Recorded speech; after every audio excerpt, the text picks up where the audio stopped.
Javier Joel Singh and Des Clemente of the Capital One Solar Strikers won in 4 sets against the Galleries Tower Highlanders. Joel, congratulations sa win niyo na to.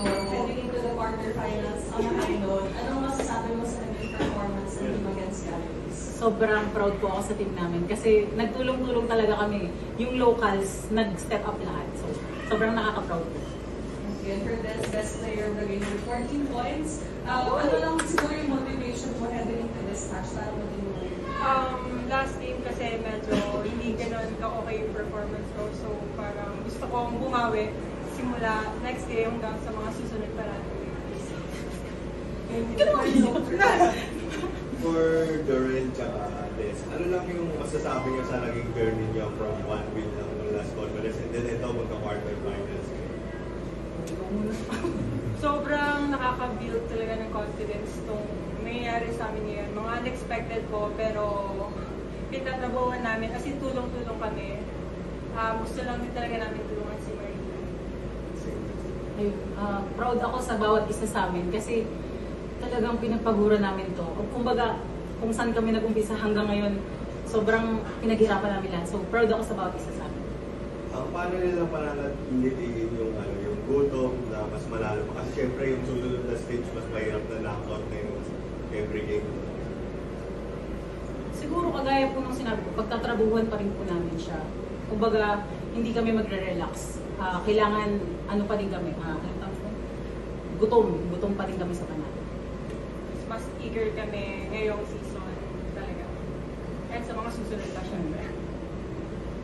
For Jorel and Des, si Marina nung mga nakaraang games na naka-40 plus siya, sinasabi niya rin na kailangan din for Capital One to continue yung equal contribution ng locals at hindi lang siya.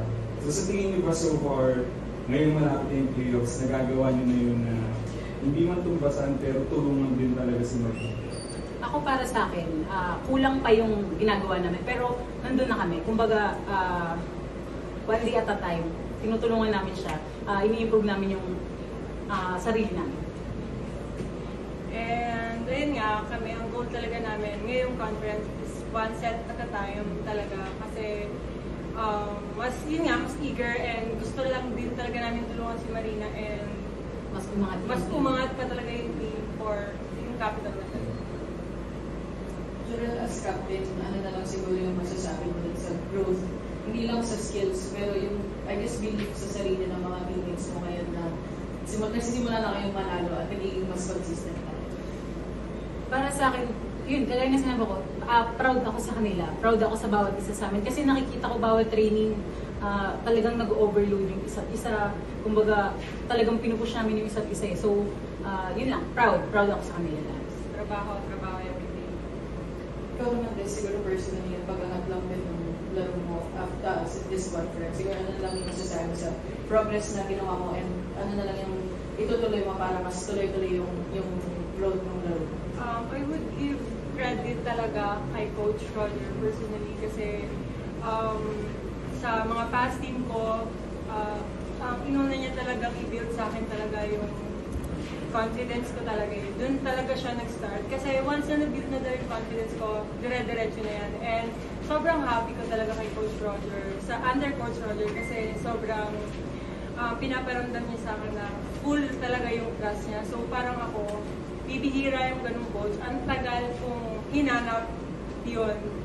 Ngayon ko lang natagpuan yung coach na grabe yung trust sa akin. So parang tinrabaho ko din talaga and tulong-tulong din talaga kami sa coach. Jorel, ayun nga, to add lang dun sa tanong kanina. Grabe nga yung pinapakita ni Marina to help the team. Siguro, since papasok na kayo ng quarterfinals na hindi na magiging biro yun, ano na lang siguro yung magagawa ng buong team, each player, para makadagdag pa dun sa gulat? Kasi parang, kagaya sa Farm Fresh, medyo napaghandaan si Marina eh. Paano pa lalong makaka-contribute, makakapag-provide ng gulat factor siguro yung Capital One para mas marami kayong ways to attack?